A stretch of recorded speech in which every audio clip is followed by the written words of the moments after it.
आज डिस्कस करेंगे construction details of shaper machine के बारे में। शेपर मशीन के कौन कौन से पार्ट्स होते हैं और वो कैसे वर्क करते हैं।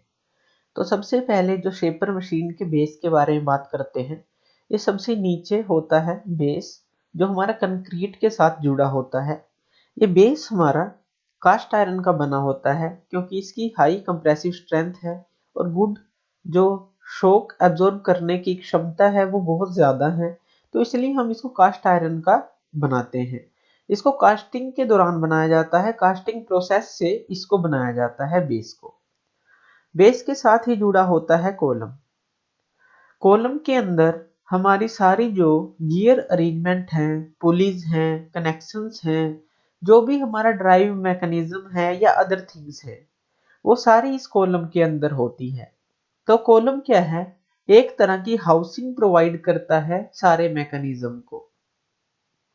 इस कॉलम के फ्रंट साइड पे गाइडवेज लगी होती हैं जो गाइड करती हैं टेबल को ऊपर और नीचे होने में, और एक गाइडवेज लगी होती है इस कॉलम के बिल्कुल ऊपर जो गाइड करती है रैम को आगे और पीछे जाने के लिए।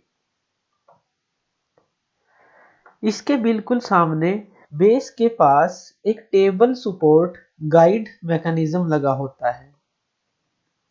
यह टेबल स्लाइडिंग सपोर्ट के लिए मैकेनिज्म जो टेबल को सपोर्ट करेगा ऊपर नीचे स्लाइड करते वक्त। ये होता है टेबल। टेबल हमारा एक बॉक्स टाइप का होता है और इसके अंदर यहाँ पे टी स्लॉट कटे होते हैं। टी स्लॉट क्यों कटे होते हैं? ताकि हम इन टी स्लॉट्स के अंदर किसी भी मशीन वाइस को फिट कर सकें और वो अच्छी तरह से इसके ऊपर टाइट हो सके। ये होता है हैंड ट्रैवर्सिंग व्हील जो टेबल को ऊपर और नीचे एलिवेट करने के काम आता है। टेबल के ऊपर हमारा होता है वाइस। वाइस क्या काम करता है? वाइस हमारा जॉब को क्लैंप करने के काम करता है, उसको अच्छी तरह से होल्ड करता है और टाइट करता है। इसके अंदर जो हमारा वाइस होता है, दो जा होते हैं, एक तो फिक्स जा और एक मूवेबल जा। इस हैंडल की हेल्प से हम इस मूवेबल जा की हेल्प से इसके अंदर किसी भी साइज का पीस इसके अंदर हम क्लैंप कर सकते हैं।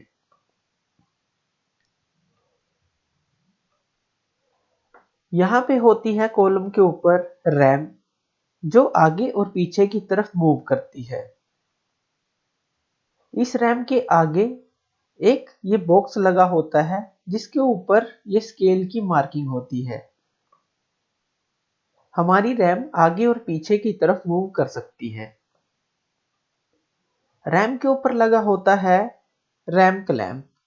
इस रैम क्लैंप की हेल्प से हम रैम की पोजीशन को सेट कर सकते हैं।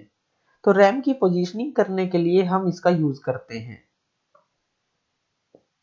यहाँ पे लगा होता है टूल हेड, इसको हम बोलते हैं, या फिर वर्टिकल स्लाइड। ये ऊपर और नीचे जा सकता है। इस हैंडल की हेल्प से हम इसको ऊपर और नीचे कर सकते हैं, और ये स्वाइवल भी हो सकता है, मीन्स रोटेट भी कर सकता है किसी भी एंगल पे। तो यहाँ पे स्केल की मार्किंग है, तो उस हिसाब से हम इसको किसी भी एंगल पे रोटेट भी कर सकते हैं। यह है हैंडल फॉर टूल जो फीड हैंडल है, इसको ये फीड देता है ऊपर और नीचे के लिए। इसके सामने लगा होता है क्लैपर बॉक्स। क्लैपर बॉक्स क्या करता है? क्लैपर बॉक्स के आगे टूल होता है जो हमारा टूल पोस्ट पे लगा होता है। तो क्लैपर बॉक्स हेल्प करता है इस टूल को टूल पोस्ट के अंदर फिट होने के लिए। टूल पोस्ट हमारा क्या काम करती है? टूल को अच्छी तरह से हेल्ड करती है और टाइट करती है। ये जो टूल होता है ये होता है हमारा सिंगल पॉइंट कटिंग टूल। ये बना होता है HSS का, हाई स्पीड स्टील का। तो मेनली जो हाई स्पीड स्टील ही यूज करते हैं, वैसे हाई कार्बन स्टील भी यूज कर लेते हैं। और लास्ट में है ये क्रॉस फीड हैंडल। ये क्रॉस फीड हैंडल हमारा टेबल को क्रॉस जाने में हेल्प करता है। जैसे ये तो है जो हैंडल है ऊपर और नीचे जाने में हेल्प करेगा टेबल को, और ये जो क्रॉस फीड हैंडल है ये उसको क्रॉस जाने में हेल्प करेगा टूल की उस साइड और इस साइड। तो ये क्रॉस फीड हैंडल भी यहाँ पे टेबल के पास लगा होता है। तो ये है मेन पार्ट्स। अब देखते हैं कि ये वर्क कैसे करते हैं। जब हमारा ये एलिवेटिंग हैंडल घूमता है तो टेबल हमारा ऊपर और नीचे की तरफ मूव करता है। टेबल के ऊपर हमारा मशीन वाइज और वर्क फिक्स होता है, तो टेबल के साथ हमारा ये भी मूव करता है। तो ऊपर और नीचे का मोशन हमें इससे इस एलिवेटिंग हैंडल से मिलता है।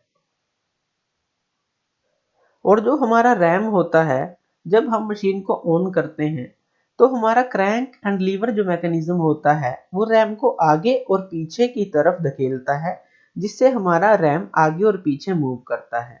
रैम के साथ हमारा ये टूल अटैच होता है जो इस वर्क पीस के ऊपर वर्क करता है।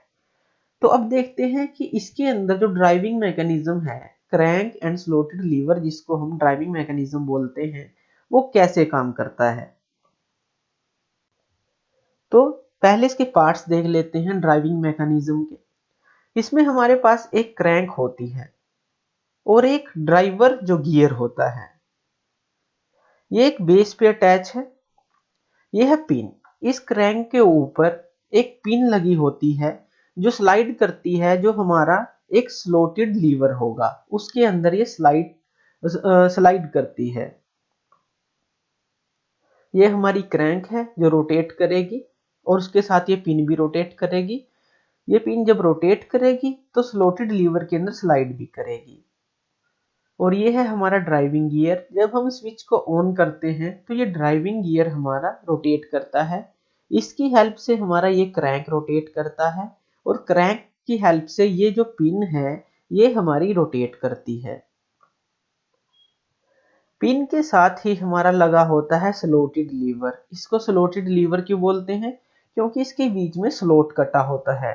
इस स्लॉट के अंदर हमारी ये पिन आगे और पीछे इसके अंदर स्लाइड करती है, जिससे हमारा जो ये लीवर है आगे और पीछे की तरफ इस तरह से मोशन करता है।